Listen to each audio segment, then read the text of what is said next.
To you live from the Melbourne Italian Festa. My name's Wendy Hargreaves. I call myself an honorary Italian because I live in Carlton, but that's about as far as it goes.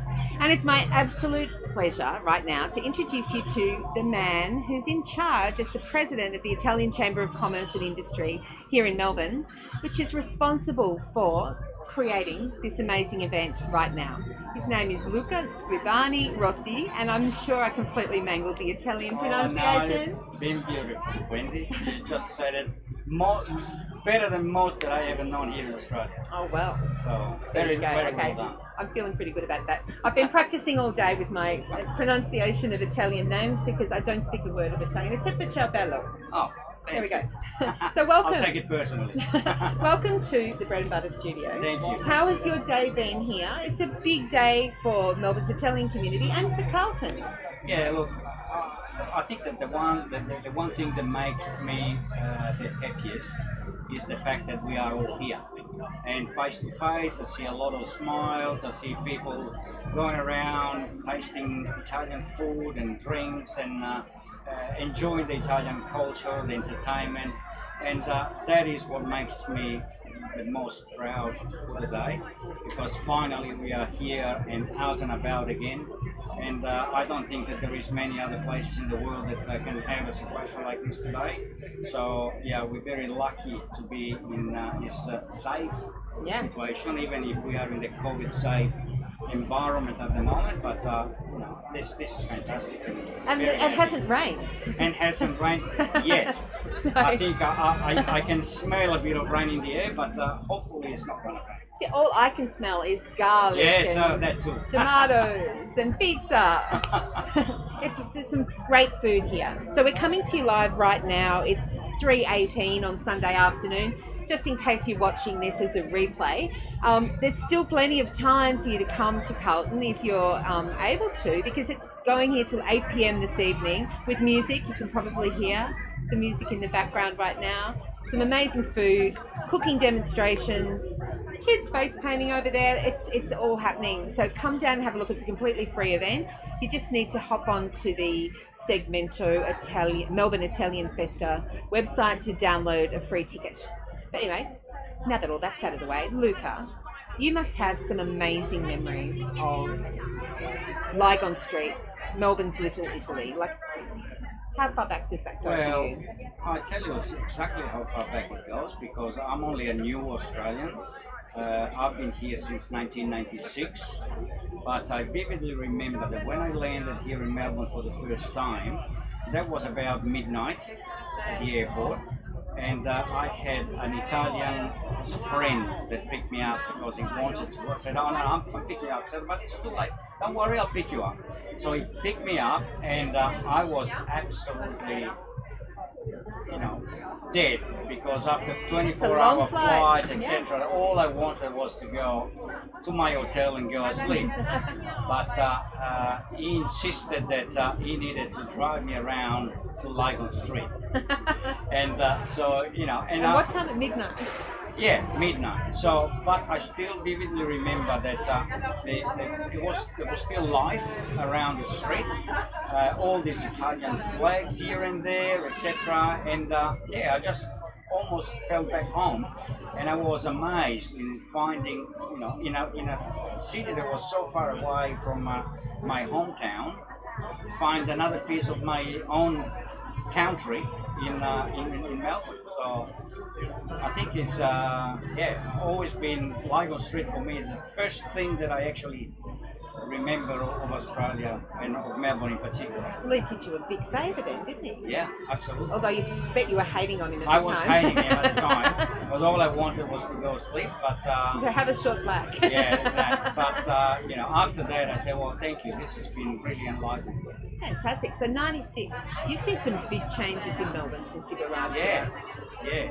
Look, after that was my sort of recognitive trip before I decided where to go, and the decision in the end also for the fact that Olympic Games were going to be in Sydney in 2000. I'm an ex-Olympian. I was the coach of the Italian team for Atlanta '96. And so I ex-Olympian. Excellent. Tell me, what did you do? What was your sport? Clay target shooting. Ah, you were up against our Russell Mark. Yeah, well, he was in a different discipline, but Russell is a very good friend of mine. And things turned out, I actually been coaching him for the Olympics in 2000. Ah. Him and Michael Diamond, and they ended up with a gold and a silver medal. So, but yeah, that's what brought me to Sydney basically, where I lived 2.5 years, and then business and other opportunities brought me down here to Melbourne in 1999. So I knew you were a smart person. Since. That's the thing. You can't be staying in Love Sydney. Much more fun Oh, here. Sydney is a beautiful city, but I think Melbourne is a lot more warm, not weather-wise. In fact, I love the weather here because, you know, the 40-degree days are 1 or 2, and then it goes back to 20, so I can relax. And I don't really like the heat too much. No. But yeah, warm as in culture, as in, you know, friendship and everything else. I love it. Oh, fantastic. Very good city to bring up a family. Now, I have to congratulate you as someone who's here enjoying the Melbourne Italian Festa. It's the Italian Chamber of Commerce and Industry that's been responsible for bringing it back to life after a year in the wilderness during coronavirus. It's a big job, though, in the coronavirus world to put on a festival. Like, what's that been like? Look, it's been absolutely full on, and I need to congratulate Giovanni Caniglia, the Secretary General, and the whole team at the Italian Chamber of Commerce. It's not a big team, it's only a team of 4 or 5, and I want to name them personally: Veronica Misciatelli, Altea Cini, Fabrizia Scalise, and Davide Pantalone. As you can see, a lot of Australian names in it. Veronica, David. Davide, not David, Davide. And they've done a marvelous job, and they've been working relentlessly up till midnight every day, and then starting again. Here is Veronica going past, by the way, and they've done an amazing job. I mean, if you can imagine, and all this has been put together by a team of 5 in an office around the corner here, it is amazing. I think I'm ever so grateful because they make me look good as the president of the chamber, but in reality I've done very little other than putting my reputation on this. Yep. But they've done an amazing job, and I'm really so grateful. That is still a very big deal, putting your name on the line. But Yeah. I also want to ask you, everyone that I've had in the Bread and Butter studio today, I've asked them what they'd like to see happen. And you'll be pleased to know that the Honourable Lily D'Ambrosio has actually said, yes, we will have more festivals in Carlton. And she wants a Malzani festival. Okay, so just to give you the hot tip. Okay. Everybody wants more festivals. Yes. It's trickling from the top down now as well, which is fantastic. Yeah. So can you imagine a time where there'll be more smaller street festivals in Carlton? Absolutely. I mean, we've been engaging with the City of Melbourne and the State Government of Victoria for a long time now, and even during COVID we had Zoom sessions with Mayor Sally Capp and other stakeholders for the state and the City of Melbourne, because we strongly believe that this precinct needs a revitalization, a reactivation, and this is a beautiful space, but it's underutilized, and we'd like to see a lot more. You know, as I said in my opening speech there before, Italy is not only about food, about cars or fashion. There is so many more things, and what Italy can offer, and the Made in Italy brand that is so well respected, and I think that sometimes it's not well known what we do as Italians, and the resilience that the Italians have in everything that is industrial, tourism and all that. So we're going to bring, when I say we're going to try to bring, because obviously there is a lot at stake, there is a lot of organization to be done, but I'd like to see, for instance, a little monthly market where you've got stalls from every region where you can actually hop from stand to stand and see what they do in a particular region of Italy, and that is promoting the culture of Italy. Well, we can't travel there right now. Exactly, So, but you know, not only that, but it's a cheap way to make a trip to Italy, coming here in this precinct that is widely known as an Italian community, and visit all the regions without actually moving too far from Melbourne, and that actually can entice you then to go and visit in person because you like the particular food or you like a particular you know, string of pictures or gelati or whatever, you know. I mean, there is so many things that we can do with I'll this give you place. the little tip. Sandra Foti, who has an amazing gelati shop here called Piccolino. Right.